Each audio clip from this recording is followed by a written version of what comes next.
എല്ലാവർക്കും പുതിയ വീഡിയോയിലേക്ക് സ്വാഗതം. ഇന്ന് നമ്മൾ പറയാൻ പോകുന്നത് രാമായണ പാരായണത്തെക്കുറിച്ചാണ്. രാമായണം എങ്ങനെ പാരായണം ചെയ്യണം? രാമായണ മാസം, കർക്കിടക മാസം നമ്മൾ രാമായണ മാസമായിട്ട് ആചരിക്കുന്നുണ്ട്.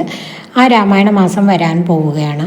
രാമായണ മാസത്തിൽ നമ്മൾ എങ്ങനെ രാമായണം വായിക്കാൻ തുടങ്ങണം? മിക്കവാറും എല്ലാ ദിവസങ്ങളിലും നമ്മൾ രാവിലെ വായിക്കുന്നതായിരിക്കും ഏറ്റവും നല്ലത്. അപ്പോൾ അതിരാവിലെ പറ്റുന്നവർക്കൊക്കെ അതിരാവിലെ കുളിച്ച് നല്ല അലക്കി തേച്ച വസ്ത്രം ധരിച്ച് പിന്നെ വിളക്ക് കൊളുത്തി വെച്ച് ശ്രീരാമൻ്റെയും സീതയുടെയും ഒക്കെയുള്ള ഫോട്ടോ നമ്മുടെ വീട്ടിൽ ഉണ്ടാവുമല്ലോ. അപ്പോൾ ആ ഫോട്ടോൻ്റെ മുന്നിൽ വിളക്ക് കത്തിച്ച് വെച്ച് വേണം നമ്മൾ ഇരുന്നിട്ട് വായിക്കാൻ തുടങ്ങാൻ.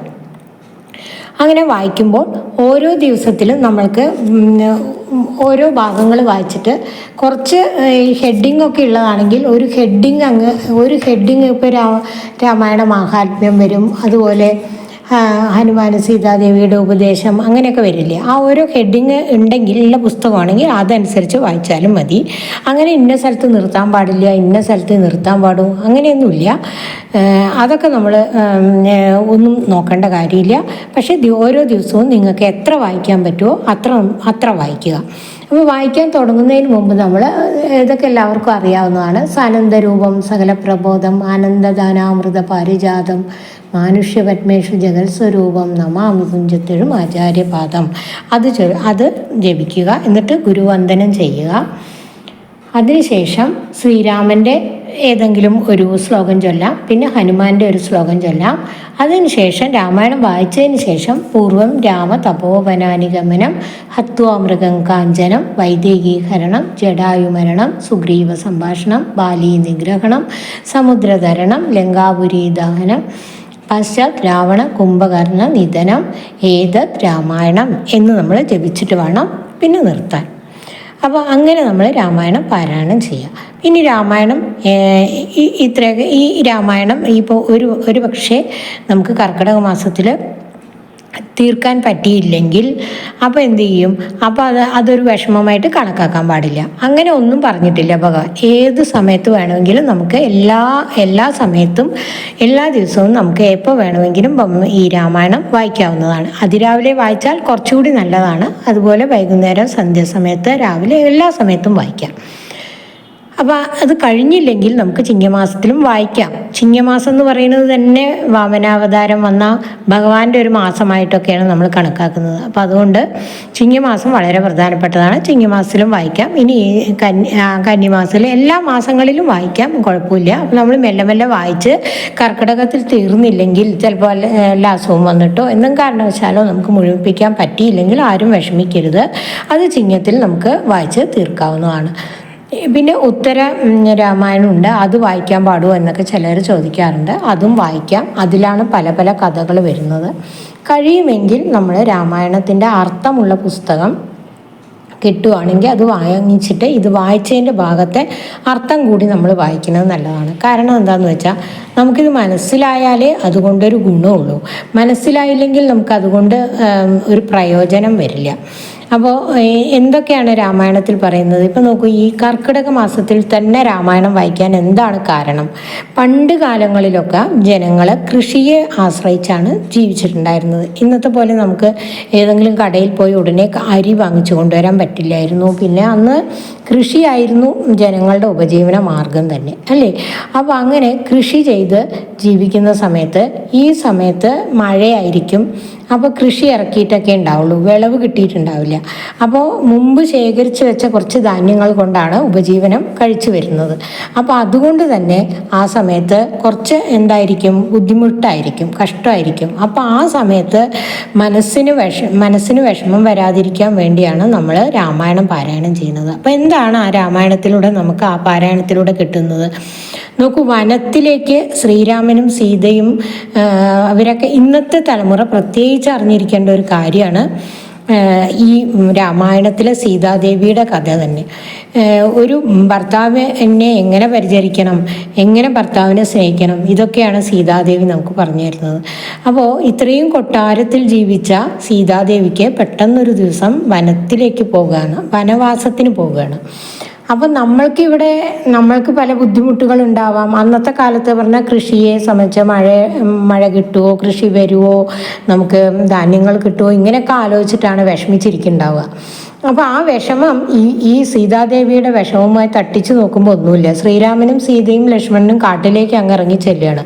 അവിടെ അവർക്ക് എന്താണുള്ളത്? അവർക്കൊന്നും തന്നെ, വല്ലതും ഫലമൂലാദികൾ കിട്ടിയാൽ ഭക്ഷിക്കുക, നിലത്ത് കിടന്നുറങ്ങുക, അങ്ങനെയൊക്കെ ആയിരുന്നു അല്ലേ.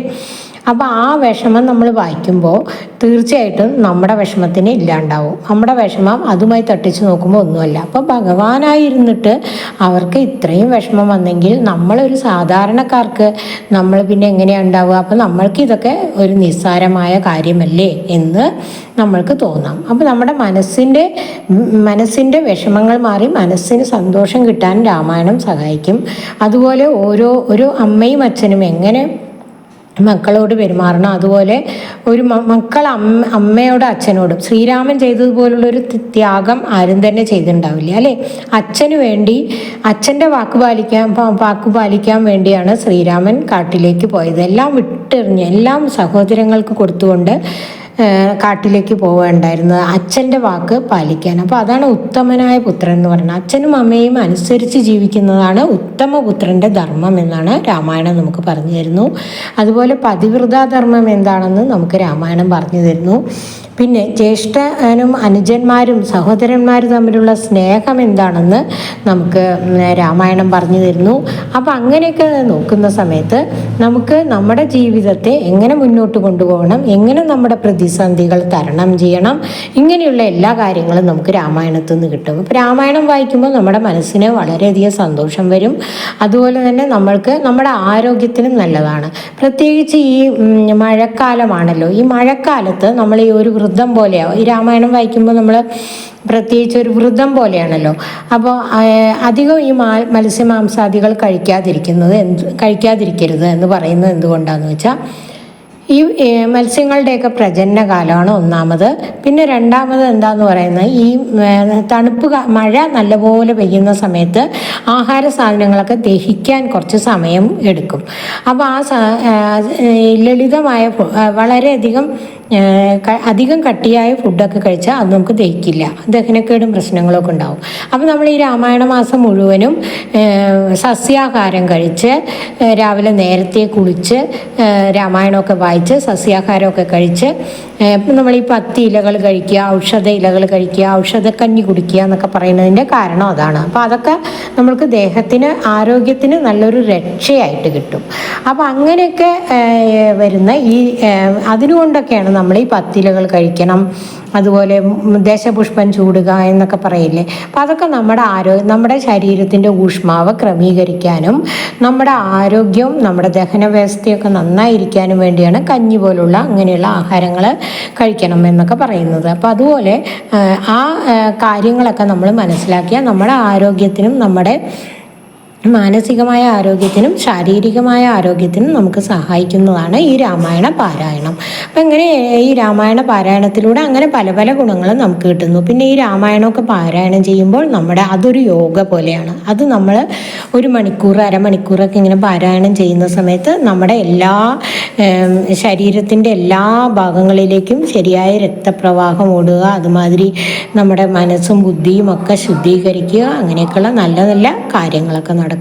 അതുകൊണ്ട് ഈ രാമായണ മാസത്തിൽ എല്ലാവരും യാതൊരു സംശയങ്ങളൊന്നുമില്ലാതെ ഭഗവാനെ മനസ്സർപ്പിച്ചുകൊണ്ട് രാമായണ പാരായണം ആരംഭിക്കുക. അങ്ങനെ ഇനി അത് രാമായണ മാസത്തിൽ കഴിഞ്ഞില്ലെങ്കിൽ നമുക്ക് അടുത്ത മാസത്തിലും പാരായണം ചെയ്യാം. അപ്പം എല്ലാവരും രാമായണം പാരായണമൊക്കെ ചെയ്ത് എല്ലാവർക്കും ശ്രീരാമൻ്റെ, ഹനുമാൻജിയുടെ, സീതാദേവിയുടെയൊക്കെ അനുഗ്രഹം ഉണ്ടാവട്ടെ എന്ന് പ്രാർത്ഥിച്ചുകൊണ്ട് നിർത്തുന്നു.